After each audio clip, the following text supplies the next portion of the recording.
इस वीडियो में हम प्रैक्टिकली देखेंगे रिलेटिव और एब्सोल्यूट हाइपरलिंक्स में क्या फ़र्क है। इनको क्रिएट करेंगे, यानी एब्सोल्यूट लिंक भी क्रिएट करेंगे, रिलेटिव लिंक भी क्रिएट करेंगे। साथ ही हम वेब एड्रेस लिंक कैसे ऐड कर सकते हैं अपने स्प्रेडशीट में, और लास्ट में हम जानेंगे नेक्स्ट शीट के लिए हम कैसे लिंक क्रिएट कर सकते हैं। यानी अगर हमारे पास कोई ऐसा वर्कबुक है जिसमें n नंबर ऑफ शीट्स हैं, तो क्या हम किसी पर्टिकुलर शीट पे पहुंच सकते हैं बाय यूजिंग एनी लिंक। पहले हम एब्सोल्यूट लिंक क्रिएट करते हैं। पहले हम क्लिक हियर लिखते हैं और इसको सिलेक्ट करेंगे। उसके बाद हम व्यू ऑप्शन इंसर्ट ऑप्शन पे जाएंगे और इंसर्ट ऑप्शन में हमें हाइपरलिंक मिलेगा। हमें हाइपरलिंक डायलॉग बॉक्स मिलेगा जहाँ पे हम डॉक्यूमेंट्स को सेट करेंगे। उसके बाद उसकी पाथ देंगे, उस डॉक्यूमेंट की पाथ सेट करेंगे। इस टाइम हम एब्सोल्यूट हाइपरलिंक क्रिएट कर रहे हैं तो हमें एग्जैक्ट पाथ सेट करनी है।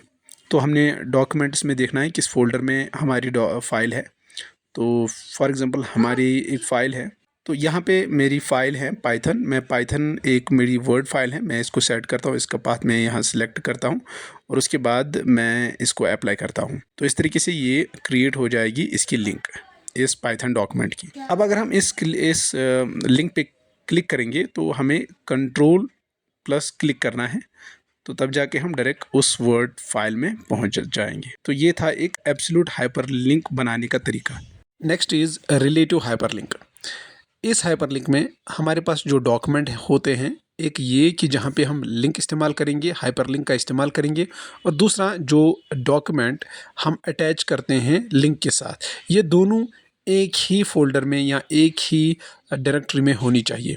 तब जाके हम इस लिंक को रिलेटिव लिंक बना सकते हैं। इस स्प्रेडशीट का नाम हाइपरलिंक है और एक और स्प्रेडशीट है जिसका नाम गोल सीक है। ये दोनों इसी एक ही फोल्डर में है, यानी डॉक्यूमेंट्स में है। तो हम इनके बीच में एक रिलेटिव हाइपरलिंक बना सकते हैं। तो हम लिखेंगे गोल सीक और फिर इसको सिलेक्ट करते हैं। फिर इंसर्ट ऑप्शन पे क्लिक करते हैं। इंसर्ट ऑप्शन में हमें हाइपरलिंक ऑप्शन मिलेगा। हाइपरलिंक ऑप्शन पे क्लिक करेंगे तो यहाँ पे हमें डॉक्यूमेंट्स को पहले सेट करना है। फिर उसके बाद डायरेक्ट उसका नाम लिखेंगे गोल सीक .ods, उसका एक्सटेंशन है।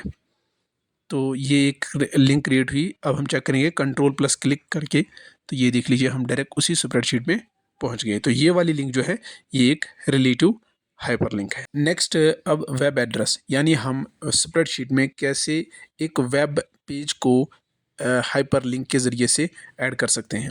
तो इसके लिए फॉर एग्जांपल हम एग्जांपल लेंगे गूगल की।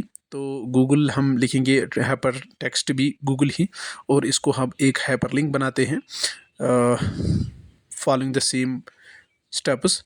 तो यहाँ URL में हम इसका एड्रेस देंगे। जैसे इसका एड्रेस है www.google.com। तो इस तरीके से डायरेक्ट उस एड्रेस पे पहुँच जाएगा अगर हमारे पास इंटरनेट फैसिलिटी है। तो ये लिंक क्रिएट हुई, तो हम ओके करेंगे। अब हम चेक करेंगे क्या अब हमारी लिंक जो है वो काम कर रही है कि नहीं है। तो हम कंट्रोल प्लस क्लिक करके इस लिंक को चेक कर सकते हैं। तो ये देख लीजिए, जो ही हमने इस पर क्लिक किया कंट्रोल प्लस क्लिक, तो एक गूगल का होम पेज हमें मिला। तो हम यहाँ सर्च भी कर सकते हैं। फॉर एग्जांपल हम सर्च करेंगे इमेज ऑफ फ्लावर्स। तो ये देख लीजिए आपके सामने। Now the last one, that is कि अगर हमारे पास किसी स्प्रेडशीट में n नंबर ऑफ शीट्स हैं, तो क्या हम किसी लिंक के ज़रिए से किसी शीट पे जा सकते हैं। तो इसके लिए भी आंसर यस है कि हम इसके लिए एक लिंक क्रिएट कर सकते हैं। तो यहाँ हम एक लिंक क्रिएट करेंगे।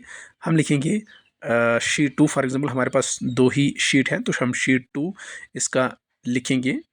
इसका हाइपर टेक्स्ट शीट 2 लिखेंगे और इसको हम एज ए हाइपरलिंक क्रिएट करेंगे। तो स्टेप्स बिल्कुल वही हैं। हाइपरलिंक, फिर हमें डायलॉग बॉक्स मिलेगा और वहाँ पे हमें इस टाइम हमें डॉक्यूमेंट्स पे क्लिक करना है और हमें पाथ की जगह नीचे टारगेट इन डॉक्यूमेंट्स है, तो वहाँ पे हमें शीट्स एक ऑप्शन मिलेगा। तो वहाँ पे शीट, हमारे डॉक्यूमेंट में सिर्फ 2 ही शीट हैं, तो शीट 2 को सिलेक्ट करना है और अप्लाई करना है, देन ओके। तो इस तरीके से ये क्रिएट हुई एक लिंक। जब हम इस पर कंट्रोल प्लस क्लिक करेंगे तो हम दूसरे शीट पे पहुँच जाएंगे।